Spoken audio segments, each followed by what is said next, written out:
So another smokescreen na naman ito, itong ICC na ito. Panibagong ano na naman ito, pagtatakip doon sa bagong iskandalo.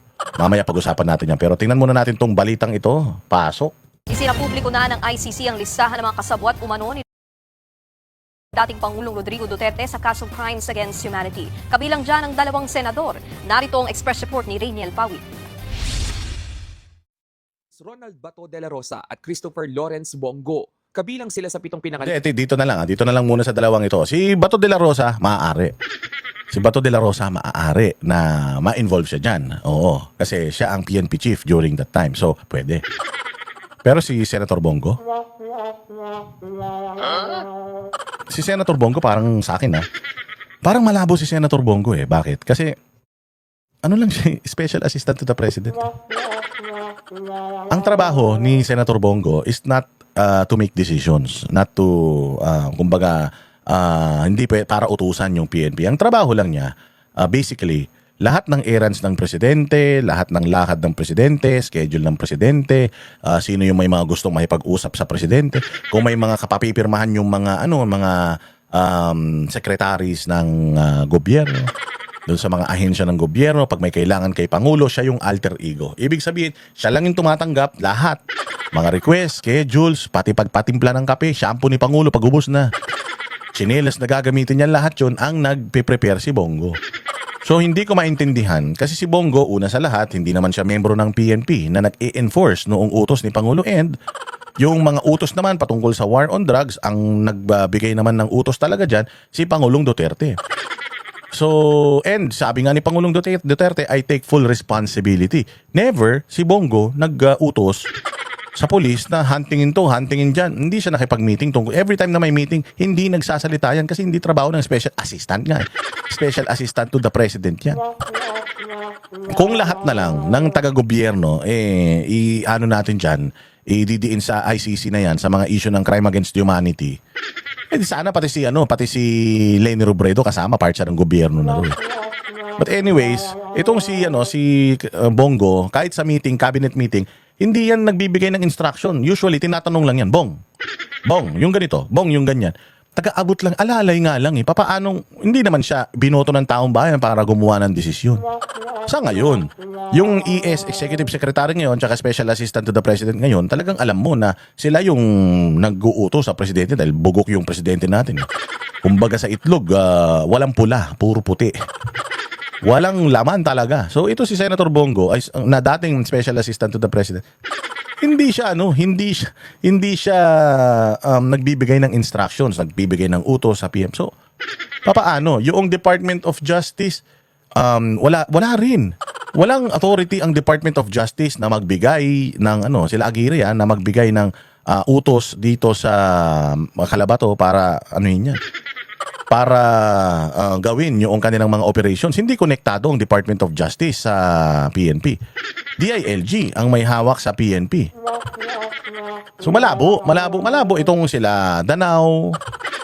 Wala namang mga reklamo sa kanila, wala namang mga idinimanda sa kanila dito. Bakit sinama sila doon? Alam mo na may nagbigay ng listahan doon. At yung nagbigay ng listahan doon, ang gusto talaga nilang mangyari, mawala ito si Bato, mawala ito si Bongo, para, kasi pwedeng makalaban nila itong mga ito sa 2028 Si Senator Bongo, number 1 niya na senador. Alam mo, si Senator Robin na lang ang hindi nila kayang trabahuin dahil wala talaga silang makikita na connection ni Senator Robin sa kung anumang mga kataranta doon sa Pilipinas. Dahil kung meron, I'm pretty sure. Pati si Robin Padilla, sinama nila dyan sa ICC na yan para lang ma-eliminate yung mga posibleng makakalaban nila sa 2028. Bongo is number 1. Bato is number 2. Senator Robin is number 1. So napakadelikado nitong mga to. Ibig sabihin, may pag-asa at may potensyal ang mga ito na maging presidente ng Pilipinas if ever ma-impeach si VP Sara. Kasi talaga naman pinapatrabaho nila si VP Sara. Tsaka isa pa, aside from that, meron ngang mga lumabas na naman na issue patungkol dyan sa text message. Kaya pinagtatakpan na naman nila yan. Para hindi mapag-usapan, kita ninyo, napapag-usapan ba yung text message na yan? Hindi masyado, hindi ba? Kaya lumabas ito para mapagtakpan na naman yan. Ng International Criminal Court na co-perpetrators o kasabwat sa kasong Crimes Against Humanity sa war on drugs ni dating Pangulong Rodrigo Duterte. Kasama rin dito ang mga opisyal ng nagdaang Duterte administration na sina dating Justice Secretary Vitaliano Aguirre II. Ayan, former PNP Chief Vicente Danao, former NCRPO Chief Cascolan, former NCRPO and PNP Chief Albayalde, PDEA Chief La Peña, Giria, NBI Director Girian, anak ng tinapay, talagang lahat. Lahat ng mga tao ni Pangulong Duterte noong nakaraang taon, nakatulong niya sa peace and order. Pucha, lahat kinasuhan. Ang galing, no? Paano naman nakilala ng ICC itong mga ito? Tsaka pucha, tinan nyo, kay Pangulong Duterte nga wala silang ebidensya. Natatandaan nyo, nananawagan sila noong nakaraan. Nananawagan sila na may mga lumabas pang mga tao para mapatunayan pa. Para mapatunayan yung akusasyon laban sa kanya. Kay Pangulong Duterte nga wala silang wala silang ebidensya dito pa kaya. At saka itong mga tao na to, sabi ko nga sa inyo, Senator Bato, yung mga naging PNP chief na yan, pwede mong imbestigahan. Pero pucha naman, ito si Senator Bongo, malabo talaga, tsaka si Aguirre. Sobrang labo talaga, lalo na si Bongo, dahil hindi naman siya decision maker, Diyos mio. Ito si Vitaliano Aguirre. Oo, magiging sangkot lang ito si Vitaliano Aguirre kung may mga biktima na nagsampa ng kaso sa kanya tapos dinismiss niya lahat. O kaya ginamit niya yung kapangyarihan niya para i-manipulate itong mga kaso na ito. Napatulad ng ginagawa ni Boying nung nasa DOJ siya. Wala man tayo mabalitaan. Kaya nga sabi ko nga sa inyo, itong mga kaso, itong mga tao na ito na nagbibintang sa mga Duterte, hindi naman sila nagsampa ng kaso dito. Alam kasi nila na hindi magfa-fly. Si Bongbong na presidente, galit na sa mga Duterte, hindi nyo pa rin i-file yung kaso dito. Kasi nga, ang gusto nyo lang naman talaga, mapatalsik sila sa Pilipinas, mapadala sila ron para hindi na sila makatakbo rito. Politika lang naman to. Gusto nilang matanggal sa equation, si Bato, si Bongo, si Chis Escudero, lahat yan gusto nilang matanggal yan sa equation dahil posible yan na pwede nilang makalaban. Politika man lang yan. Mga dating hepe ng PNP na sina Vicente Danao, Oscar Albayalde at dating NCRPO Chief at yumaong si Camilo Cascolan, former NBI Director Dante Giran at dating PDEA Chief Isidro La Peña. Base sa dokumento ng ICC, si Duterte raw ang namuno sa kanila para patayin ang mga pinaghihinalaang kriminal na may kinalaman sa iligal na droga mula November 1, 2011. Sabi ko nga sa inyo, hindi pwedeng si Duterte ang mamumuno. Si Presidente talaga ang pinuno ng Pilipinas. Nang problema lang, lahat ng nangamatay noon, isinisi na sa kanya dahil lang dun sa declaration niya ng gera against droga. Saan ka naman makakita ng gera na walang namamatay? Kung hindi ginawa ni Pangulong Duterte yun, wala na. Ngayon pa nga lang di ba para na tayong cartel land? Narco-politicians na yung mga nandirito sa Pilipinas. Imagine niyo kung hindi ginawa ni Pangulong Duterte doon, gaano karami. Baka yung droga ngayon nabibili na sa 7-Eleven. Kung hindi ginawa ni Pangulong Duterte yan, sabi ko sa inyo, baka yung magbabalot, hindi na nagtitinda ng balot, shabu na tinitinda. Baka nga sa sobrang oversupply at sa oversupply na rin ng addict sa Pilipinas, baka nga 1 gramo ng shabu, baka 200 na lang. Kung hindi ginawa ni Pangulong Duterte yan, ano kayang klaseng Pilipinas? Imagine mo, hindi ginawa ni Pangulong Duterte yan, yung trabaho niya, tapos si Bongbong pa presidente ngayon, edi. Pucha na, anong klaseng Pilipinas? Baka mas masaol pa tayo sa Africa. Hanggang March. Alam niyo ang dapat managot sa crime against humanity. Alam niyo yung pagta-transfer ng pera sa mga ahensya ng gobyerno, yung corruption sa DPWH, and the fact na maraming namatay dahil sa corruption. Yan ang crime against humanity. Dapat ang kinukulong diyan si Bongbong, si Romualdez, at saka yan si Sandro Marcos dahil di umanong mga kawatan ng mga yan. At dahil sa pagnanakaw nila, ghost projects nila, ang daming namatay sa Cebu. Di ba dapat yan ang pinakukulong natin? 2019, idinetalya rin ng ICC ang mga naging papel nila sa madugong war on drugs. Matatanda ang naging hepe rin ng Davao City Police si Senator Bato bago maging PNP chief noong 2016 hanggang 2018. Si Senador Bongo naman naging personal aide ni Duterte mula pa nang maging alkalde siya ng Davao City. Personal aide. Personal aide. Hindi siya nagbibigay ng utos, tumatanggap siya ng utos, aide nga At hindi naman kasama sa trabaho niya ang mag-supervise or magpasimuno ng mga operations ng pulis. Di naman siya pulis. Ano siya madadamay dito? Diyan pa lang, alam mo na, tanga yung kaso na yan. Tanga itong ICC. Putang ina, alam mo na hindi nila alam. Itong si Bongo, wala namang authority. Naiintindihan natin, yung mga PNP chief na yan, naiintindihan natin, damay sila dyan. Pero ito, at saka si Aguirre, napakalabo naman yata niyan. Hanggang sa maging Pangulo. Ayon pa sa prosekusyon, habang alkalde pa si Duterte, ginamit niya katuwang si Bongo, ang Davao City Police at iba pang hitman para patayin umano ang mga kriminal. Di umano. Walang bibigyan ko kayo ng isang example. Sa Senate inquiry, tinanong si Leila de Lima ni Jinggoy. Sabi ni Jinggoy, you've been the Commission on Human Rights chairman. CHR chairman ka. Tapos ikaw pa ang naging Department of Justice Secretary. After that, naging senador ka pa.